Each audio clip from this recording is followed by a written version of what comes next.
என் பேர் மணிகண்டன், போட்டியினுடைய மாநில செயலாளர். இன்று தமிழகம் முழுவதும் தமிழ்நாடு மின் ஊழியர் மத்திய அமைப்பின் ஒப்பந்த பணியாற்றும் தொழிலாளர்களை பணி நிரந்தரம் செய்யக்கூடிய இன்றைக்கி மாநிலம் தழுவிய மறியல் போர் நடைபெற்று கொண்டிருக்கிறது. அதன் ஒரு பகுதியாக தான் இன்று கோவையில் நடைபெற்று கொண்டிருக்கிறது. இந்த ஒப்பந்த பணியாளர்கள் கடந்த 2008க்கு பின்பு இன்று வரை 15 ஆண்டு காலமாயும் இன்று வரை பணி நிரந்தரம் செய்யப்படாமல் அவர்களுக்குண்டான கூலி எதுவும் இந்த அரசாங்கம் கொடுக்காமலும் மின்வாரியம் அவர்களுக்குண்டான எந்த பணப்பயனும் தராமலும் அவர்களை பணி செய்து கொண்டு வாரியத்தில் அவர்கள் பணி செய்யவில்லை என்று இன்று வரை மின்சார வாரிய தலைமையும் இன்றைக்கு இருக்கின்ற அரசாங்கமும் அதை செவிசாய்ச்சி கொண்டு இருக்கின்றது.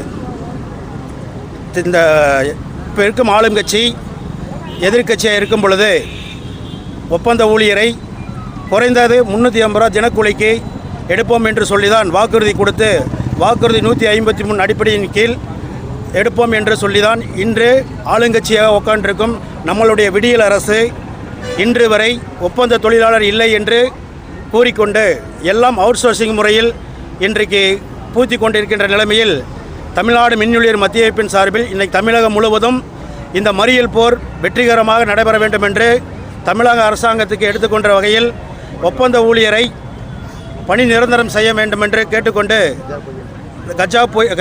கஜா புயல் மற்றும் பல ஒக்கி புயல், தானே புயல் இதில் எல்லாம் பணியாற்றி கொண்டிருக்கும் ஒப்பந்த ஊழியர்களை ஏற்கனவே அடையாளம் கண்டுள்ளார்கள். அவர்களை மீண்டும் அடையாளம் கண்டு நேரடியாக மின்சார வாரியமும் இன்றைக்கு இருக்கின்ற அரசாங்கமும் அவர்களை பணி நிரந்தரம் செய்ய வேண்டும் என்று கோரிக்கொண்டு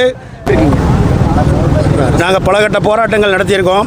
ஆர்ப்பாட்டம், மாலை நேர ஆர்ப்பாட்டம், தர்ணா, காத்திருப்பு போராட்டம் இதெல்லாம் இப்போ இருக்கிற எதிர்கட்சி ஆளுங்கட்சியாக இருக்கும் பொழுது அதை எதிர்த்து நாங்கள் போராடி கொண்டிருந்தோம்.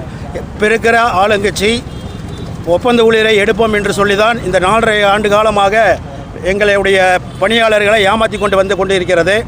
ஆகவே வரும் காலகட்டங்களில் வரும் டிசம்பருக்குள் இவர்கள் ஒப்பந்த ஊழியர்களை நேரடியாக பணி நியமனம் செய்யவில்லை என்றால் வேலை நிறுத்தத்தை ஒட்டி செல்லக்கூடிய முடிவை நாங்கள் மாநில மையம் கூடி முடிவெடுப்போம் என்று சொல்லி